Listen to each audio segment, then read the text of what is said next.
Okay, so the League of Shadows story in Detective Comics is, man, it's probably one of the best things coming out of DC Rebirth. This story is amazing. Now, admittedly, before we get into this, I don't know very much about the character of Orphan. Really, all I know is kind of what's thrown in here. I really didn't read like Batman Incorporated, really didn't read a lot of Batman before the New 52 started. And when it came to the New 52, there really wasn't a whole lot about her character, at least as far as I was able to tell. There was some, but there were a lot of things I didn't really read. It wasn't really until Rebirth. It was really kind of like Snyder's run on Batman that I read, but until Rebirth, it wasn't that I got really involved in the Batman mythos. So we're gonna try to explain her character as best we can as we go through this, but I think we'll be able to get the point across for the most part. But initially this picks up with a group called the League of Shadows, led by Lady Shiva. Now, this is actually kind of a new thing when it comes to DC, and the reason why is because of the fact that historically speaking, there was a League of Shadows, so to speak, but it was really a name that was given to like the League of Assassins. The League of Assassins went by a lot of different aliases, and one of them was the League of Shadows because they were a group that was so well hidden that you wouldn't know they were there until they struck. Now, Lady Shiva herself, before the New 52, was really more like a Taskmaster-esque kind of character in DC Comics, which is to say that where the Taskmaster in Marvel is like a villain and people will fight against him, he's really more of a guy that people go to for like training and different things like that. That's really what Lady Shiva was in a lot of different ways. She was a character who had prodigious martial arts skills. She crossed paths with the League of Assassins on several occasions. For the most part, she was a character that DC would interject when the story called for it. So like after the events of Nightfall, for example, when Batman's back was broken, he went to Lady Shiva and she basically retaught him how to use his skills and how to function as a prodigious fighter following his back being broken in order to basically re-hone his skills. So the League of Shadows, as we see them here, is really more of a group that's actually kind of rolled over from Christopher Nolan's Dark Knight trilogy in terms of how it functions. And the reason why will actually be made over the course of this video as we start to get into it. But at this point, the story really starts to focus a lot on Orphan. Now, as far as Cassandra Kane goes, her whole run with,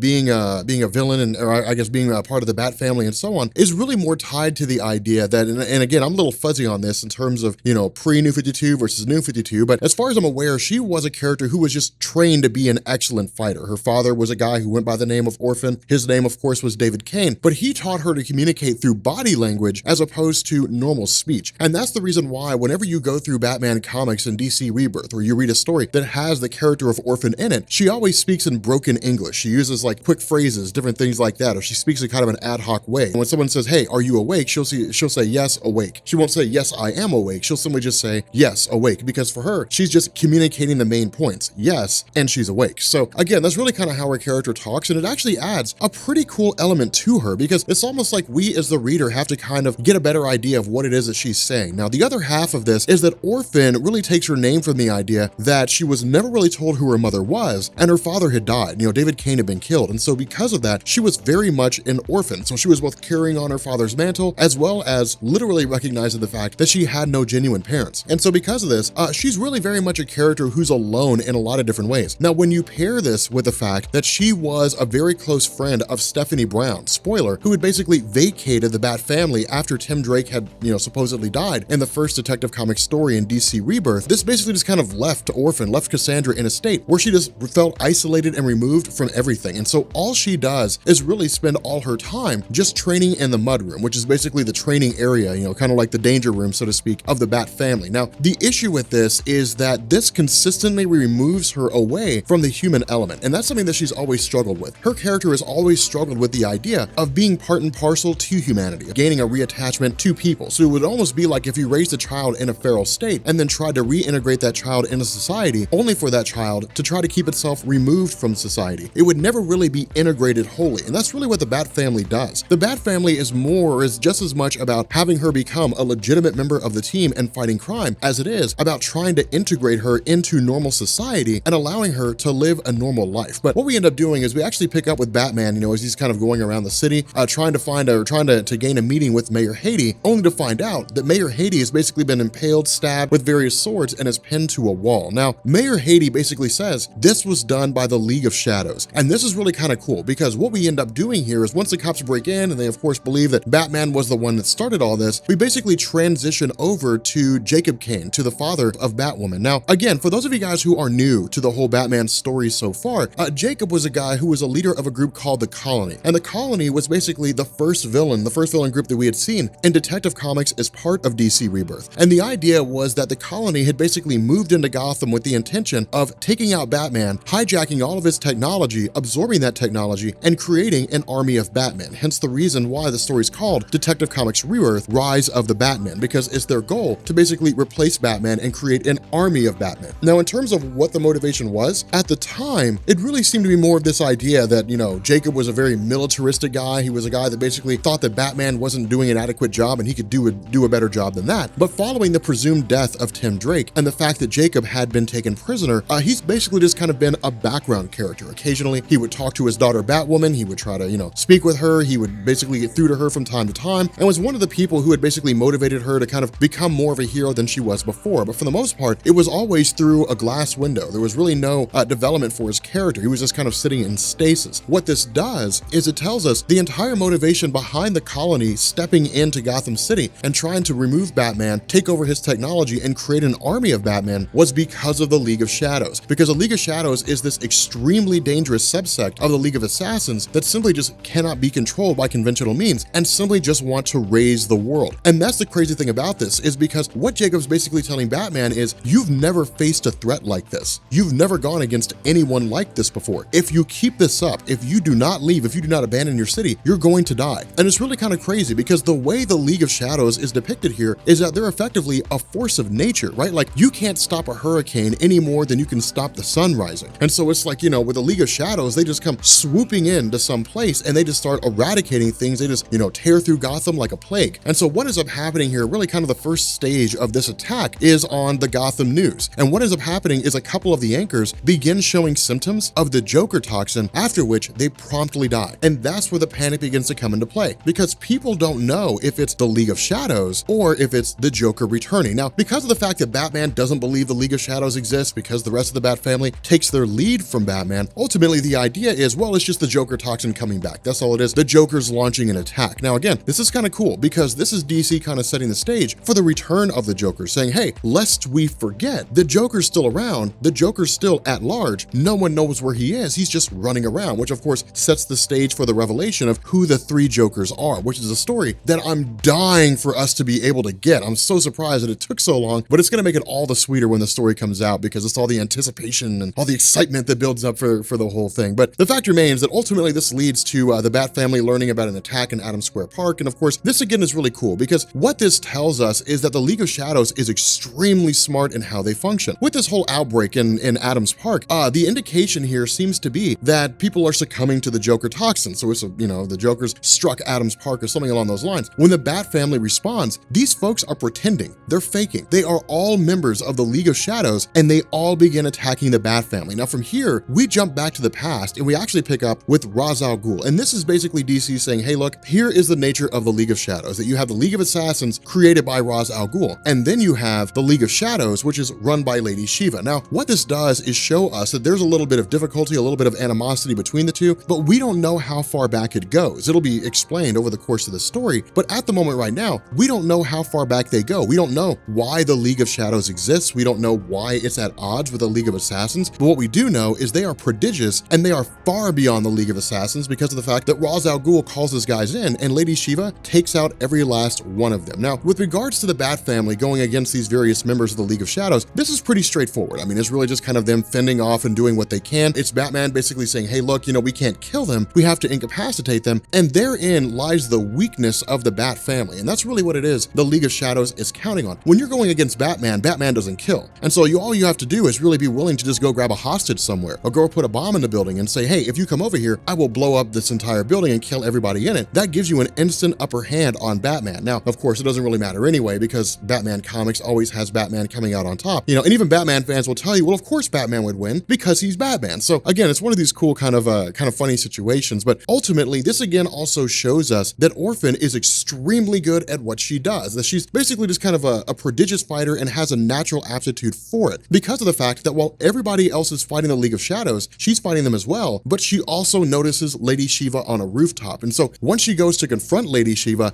really Orphan's kind of taunted about the idea that, hey, look, you're just fighting, you're not dealing killing blows when you could win. And that's really kind of the nature of this discussion. That's really the kind of point that Lady Shiva's hitting home, that ultimately Orphan does not really have what it takes to win because she's not really willing to kill when it comes down to it, that ultimately her weakness will be her willingness to allow other people to live. Now, of course, with Batman arriving on the scene with the intention of taking down Lady Shiva, this again really shows us that a lot of the stuff with regards to classic DC doesn't apply anymore. For example, again, we had talked about how Lady Shiva had basically helped Batman regain the use of his fighting abilities after he had his back broken by Bane. In this encounter, they don't know each other. They've never met before. Now, the way that this is going to be done is actually going to explain a possible reason for this, that in fact they have met before, but Batman doesn't realize it. He doesn't remember it. And there'll be an explanation for why that's the case. So it's really DC kind of toying, kind of going on the possibility of like, well, maybe they have met before, and depending on the popularity of this story, we'll flesh that out, or we'll just act like they're meeting for the very first time. Again, this is one of those walking the middle lines, kind of on the precipice sort of things. And this is what DC does with the Batman landscape. Remember, Batman's so popular. He's really one of the most popular characters, if not the most popular character among comic book readers within the realm of DC. And so because of that, with the whole,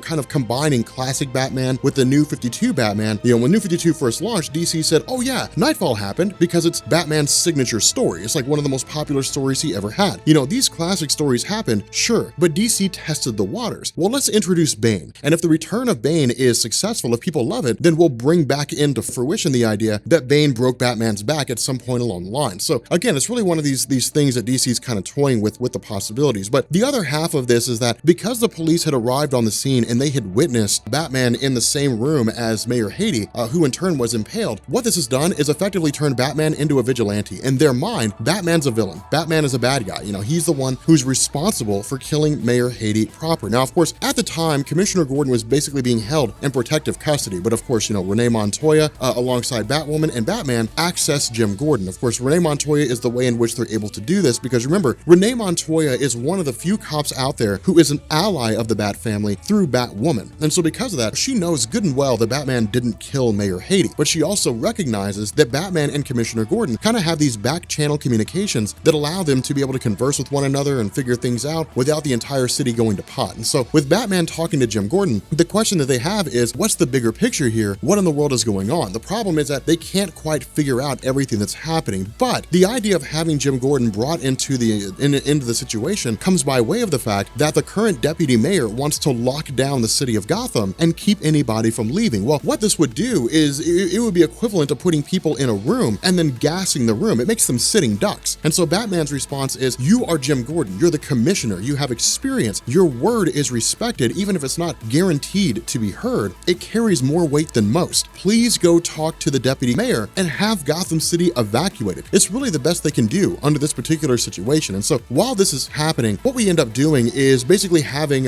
Batman return to Gotham City, and we actually have him coming into direct conflict with Orphan. Now, the reason why this is the case is because of the fact that Orphan is effectively on a mission to go and find her mother. But Orphan is also in a state where she's really walking the line between who she wants to be and who she is. Remember, she was trained to be an assassin. She was very much like Damian Wayne in the sense that she was trained to be a killer. That was her job. Go be a child killer. Now, this was done to basically prove that child killers are something that can work, that they're actually the best kind of assassins, because who would expect the kind little 9-year-old girl to be the one who's gonna do you in? But, it's also this idea that she's very much a broken person. And so with her also kind of reconciling the feelings that she's trying to live a normal life, in the end, she doesn't see Batman as a person that's trying to help her restore herself as a normal person. She sees Batman who's a person that's in the way of her getting to her mother to get some answers to some questions that she has. Now, of course, the cool thing about this is that previously in the story, the question was asked by Batwoman towards Batman, if Batman fought Orphan, what would happen? Would she win? And Batman's response was, of course she would win. She's just better at fighting than I am, which is really kind of cool, because that's exactly what happens. I mean, when Batman goes against Orphan, she easily overpowers him. It might be a scenario of Batman pulling punches. It might be a scenario of him saying, well, I'm not going to fight her with full extent of my abilities. But even the fact that he would sit down and say, yes, if I fought her, I would lose, means Bruce Wayne recognizes how capable of a fighter she is. More so than that, it's also the idea that Batman's surrounding himself with people who are capable, regardless of whether they can beat him or not. That it's really creating the best kind of Bat family possible, with no concern as to whether or not he could die by one of the hands of these people if they lost their mind against him. And so because of this, Cassandra comes into direct conflict with her mom. Of course, she ends up meeting Lady Shiva. And the funny thing about this is that it's, again, kind of like round two, so to speak, between the two of these characters fighting. But the idea is that Orphan's looking for answers, but Lady Shiva gives none. Instead, she says, let's test what you're capable of. Let's see what kind of a fighter you are. And ultimately, she's easily subdued yet again. Because again, she's not really fighting with her heart of hearts. She's not really fighting with any measure of inner peace. She's fighting with inner turmoil. She's in an emotional state. And so this really kind of strikes the final blow. And the reason why is because of the fact that Orphan will actually be picked up by a friend of sorts who will basically sort of return her back to a state of normalcy and give her a better idea of where she belongs. But from this point, what we do is we actually pick up in the Batcave. Of course, the reason being because of the fact that Batman had been talking to Alfred only to hear a disturbance over the radio, indicating that Alfred had been incapacitated. More so than that, Batwoman, Clayface, Orphan, they're all basically defeated by the League of Shadows alongside Batwing and so on. So the Bat family is systematically being taken down by the League. And that's what makes this so cool, is because we rarely ever see stories where the entire Bat family is just wholly incapacitated, where there's no contest. That's what makes this so interesting, is because, again, it's DC hitting home with the idea that the League of Shadows is serious business. With regards to Batman returning to the Batcave and then running into Ra's al Ghul, again, this is kind of a funny scenario, because what this does is this DC kind of invoking this idea that Batman's mind has been meddled with. Now, this is something that could be very divisive among fans. There are those who could say, well, God, this is just lazy storytelling, or there are those who could say it's actually a really good idea. I personally think it's a genius idea, because what it does is it opens the door for DC to do virtually anything they want to. And the reason why is because, again, referencing classic Batman versus New 52 Batman, DC kind of had to work their way in. They kind of had to sort of add things and kind of do what they wanted to, but they had to test the waters to make sure it worked. For example, the original Hush storyline took place in classic DC. Hush was rolled over into the New 52 Batman during Batman Eternal, but there was no guarantee that that was going to be successful. And even then, they were only limited to Hush. They were limited to storylines. With this discussion between Ra's al Ghul and Batman, Batman basically says, look, you told me about the League of Shadows at some point along the line. But Ra's al Ghul's question is, did I really? If I did, then when did I tell you that? When did I give you this information? So Batman's basically claiming to remember something that he couldn't have possibly remembered. And this is when Ra's al Ghul basically says, the reason why you don't remember it is because I wiped your mind so you wouldn't remember it. That at some point along the line, you came across my League of Assassins and my League of Shadows. That you faced against the League of Shadows, you were able to hold your own on a couple of occasions. You were defeated,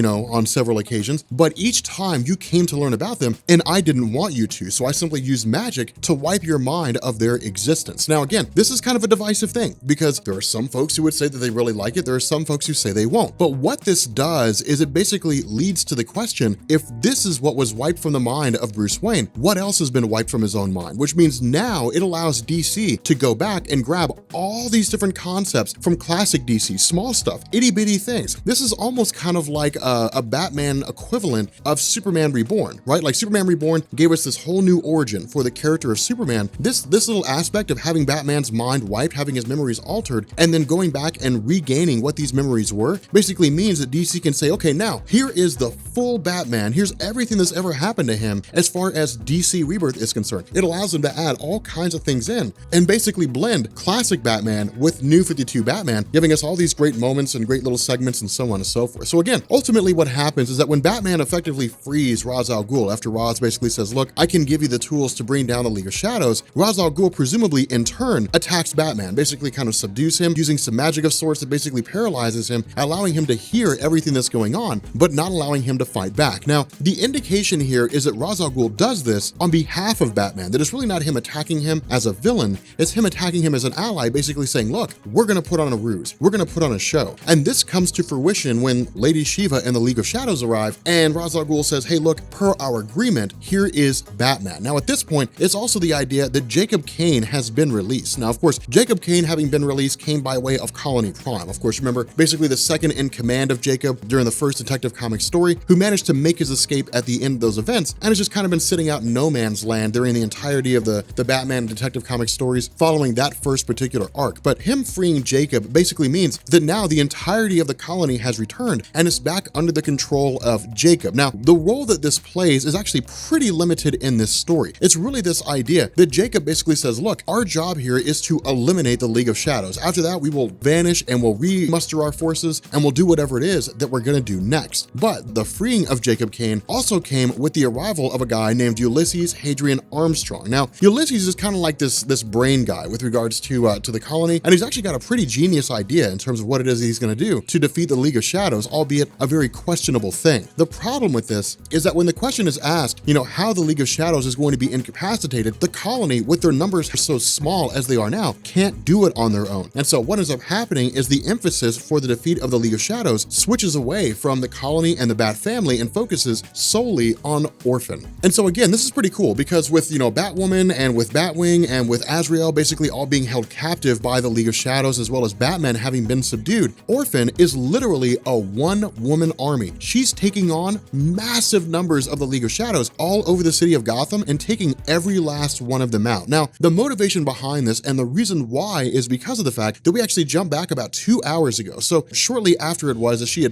had been defeated by Lady Shiva the second time and thrown down into a sewer. And we end up finding out that Orphan was basically rescued by one of the girls who works in the ballet. And this girl began telling Orphan about the story that she was reading. And the story was basically about a girl who was torn between two worlds, that she was a normal human being. She had normal thoughts and normal feelings and emotions. But as a child, she'd been told, you are not human, you are a tool to be used. And so this knowledge conflicted with her own emotion. And it basically put her in a scenario where she didn't know who she was supposed to be or what she was supposed to be about. Now, this is designed to directly mirror the nature of Orphan in the sense that Orphan is a girl of two worlds. She's from a world of assassins, but she's also from a world where she's trying to understand what it means to be a normal human. And so what this does is it basically motivates Orphan. It basically says, look, no one can tell you what your destiny is. No one can tell you what your fate is. No one can tell you who you're supposed to be. You have to figure that out on your own. And that's exactly what she does. She says, look, I have these tools. I have these tools that make me a prodigious assassin, but they don't define me. They don't make me who I am. I make myself who I am. The path that I choose is what it is that defines me. This is kind of ironic here because this is what Batman's been telling her the entire time, but it's an in-comic book representation of what it is that always happens with us, right? Like it's when somebody, some kind of a third party, somebody that has no vested interest in us shows up and says, hey, look, maybe you shouldn't do that, or maybe you should think about things this way. We're more likely to take it to heart because from them, it's advice. Whereas from a parent, it's them telling us what to do. And again, it's kind of a little bit of a funny scenario here, but for whatever reason, this girl was able to reach to Orphan, who in turn embraced her identity, embraced her skills, and basically just started crushing the entirety of the League of Shadows because she is in effect one of the world's greatest fighters. Now, of course, this scenario comes directly with her going against Lady Shiva. And of course, what this also does is lead to Orphan freeing the rest of the Bat family, with the rest of the Bat family going against Lady Shiva as well. Now, some of the individuals are immediately removed from the equation. For example, Batwoman. She had sustained some injuries. She'd been stabbed a few times. She was basically bleeding out. Azrael, much the same way. And so they were kind of removed from the equation pretty fast. And so this was really designed to be a fight that was going to emphasize and focus almost solely on the Bat family. But with regards to Ulysses, to kind of sidetrack for a second and focus on his character, he actually has this really genius idea. And what he'd done is he sat down and he had basically engineered this bioweapon. And this bioweapon was going to serve the purpose of basically eradicating,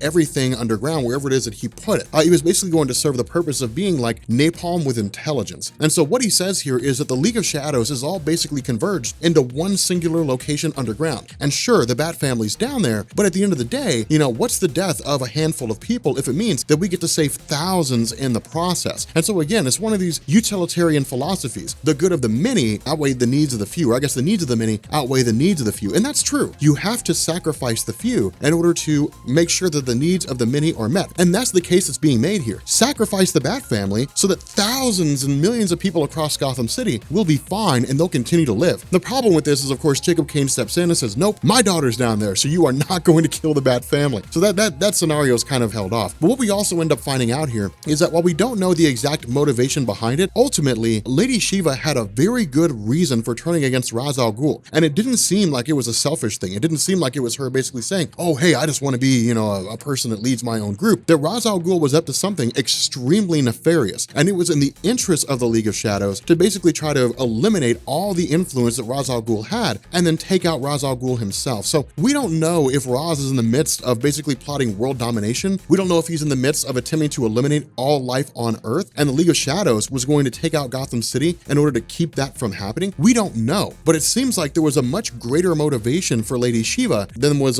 initially put on. And so because of this, Lady Shiva, before she can actually give the answer to Orphan, is basically shot from behind by Ra's al Ghul, after which her body's collected and taken by Ra's, and the Bat family's basically kind of left to do their own thing. But as everything begins to wrap up, again, this is DC kind of leaving the door open because it's Batman asking the question, look, if my mind was altered by Ra's al Ghul and there are things that I don't remember, then what else do I not remember? What else have I been forced to forget? What else might exist out there for me? So again, it's basically continuing this idea that we still have a lot of great stories coming down the pipe with Batman. For example, the whole idea of Batman being the god of knowledge, the Batman going in and learning about the 3 Jokers, Jokers. This may very well be an aspect of what it is that he's been made to forget. And if he's able to recall it, then Batman suddenly jumps into the question of who are the three Jokers, and then we get into like the war of jokes and riddles and so on and so forth. But in any event, if you guys are new here to Comics Explained, make sure you guys hit the sub button to become part of the Rob Corps. If you guys enjoyed this video, make sure you drop a like, and I will catch you all later. Peace.